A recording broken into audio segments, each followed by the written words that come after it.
On commence avec le caractère Zhen, qui veut dire une personne. Donc on peut voir, ce caractère ressemble à une personne de profil, debout, avec les deux jambes écartées.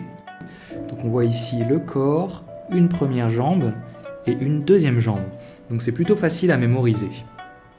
Alors en chinois, on a trois façons d'écrire une personne, enfin de symboliser une personne. On a donc le caractère Zhen, qu'on vient de voir.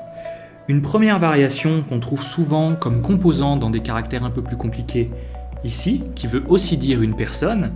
Et enfin, une troisième variation, ici, qu'on prononce R, et qui ressemble à deux jambes d'une personne. Donc c'est trois façons d'écrire une personne.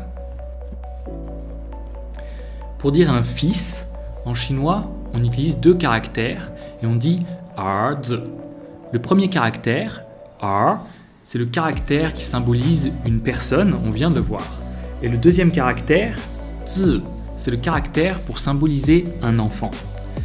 Pour mémoriser qu'on symbolise un enfant, ce qu'on peut faire, c'est qu'on voit qu'ici on a les deux bras et le corps, donc on a une personne, et on a quelque chose de particulier, on marque qu'il y a une grosse tête.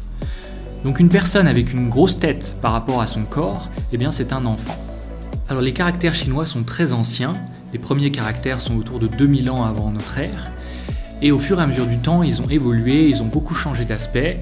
En partie, une des raisons, c'est pour s'adapter à leur support sur lequel ils étaient écrits. Et donc, pour certains caractères, ils ont tellement changé que c'est difficile de retrouver leurs racines, mais pour le caractère Z, on peut voir très clairement l'origine du caractère.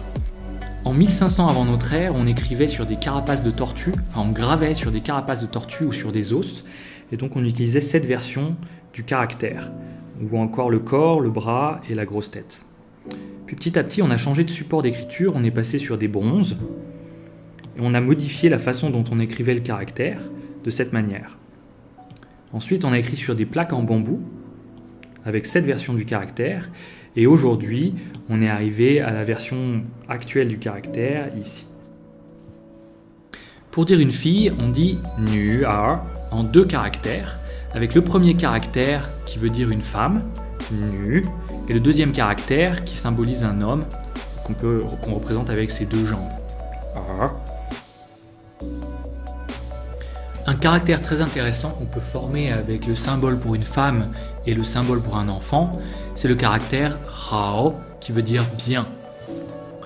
On peut voir à gauche du caractère, il y a le composant pour une femme et à droite, le composant pour un enfant. Donc quand on les met ensemble, on les juxtapose dans un seul et même caractère, ça donne le mot bien, hao.